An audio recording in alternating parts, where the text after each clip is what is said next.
Сайфуллах Кади Башларов. Жизнь и творческая деятельность.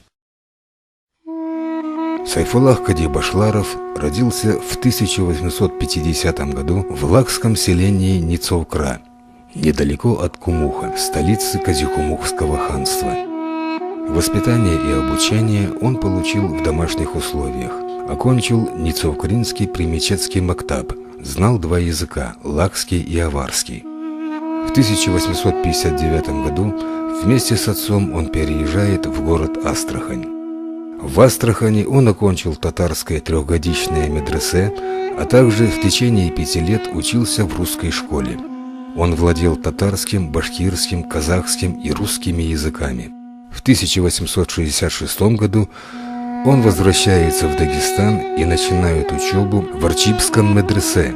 Его учителем был шейх Маммадибир ар-Рочи.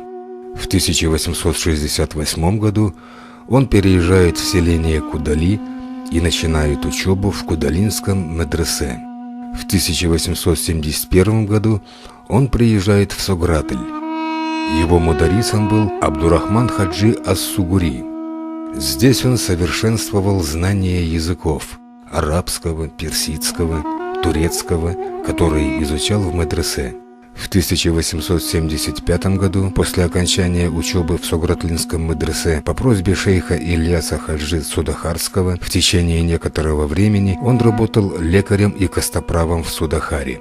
В 1877 году его отправили в ссылку в Саратовскую губернию как участника восстания 1877 года в Дагестане.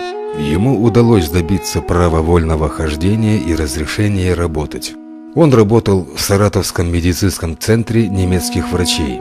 В 1886 году медицинский центр немецких врачей выдал ему документ, дающий право работать в качестве полноценного врача.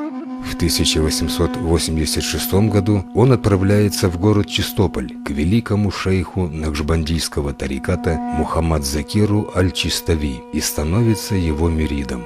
В 1888 году он возвращается в Дагестан, в родное село Ницовкра.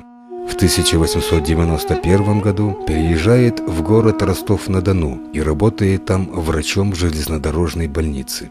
После этого он едет в хадж. А в 1894 году он снова возвращается в Астрахань и начинает там работать врачом-невропатологом.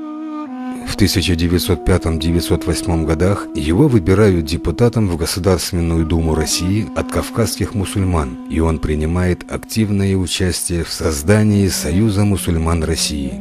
В 1908 году Сайфуллах Кади возвращается в Дагестан и занимается совершенствованием суфийских знаний. Вскоре Раухани Мухаммад Закира велел ему поехать к Зайнуллаху Расулеву в город Троицк Челябинской губернии. В мае месяце 1908 года в присутствии приглашенных гостей из Стамбула, Дамаска, Каира, Медины, Самарканда, Казани и Астрахани и при стечении многочисленных мюридов шейх Зайнуллах Шарифи Расулев объявил Сайфуллаха Кади своим преемником и шейхом накшбандийского тариката. Там же он получил разрешение по шазилийскому тарикату и кадарийскому тарикату.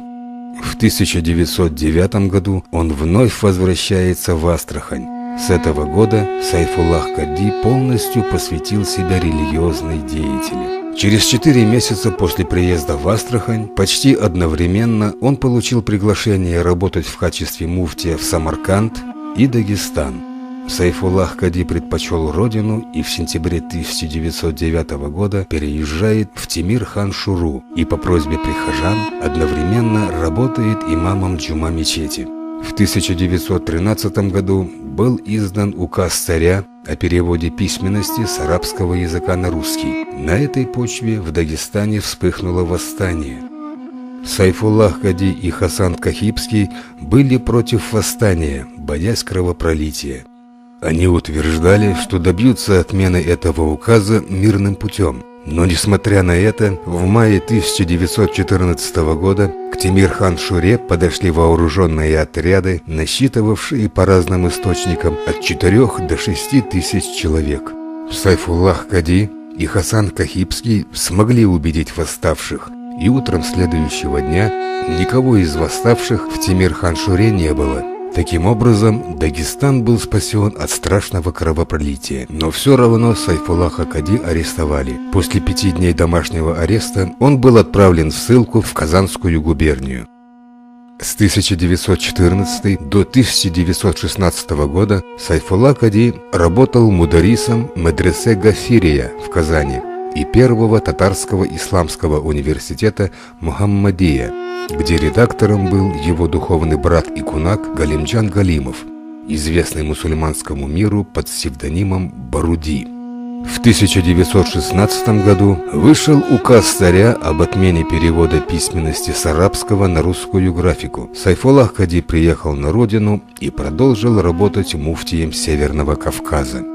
В 1917 году в Темир-хан-Шуре Сайфуллах Кади являлся членом Временного буржуазного правительства, заведующим кабинетом духовных дел, и был избран председателем шариатского суда Дагестана. Главной целью занятия этого поста было предотвращение кровопролития и гражданской войны.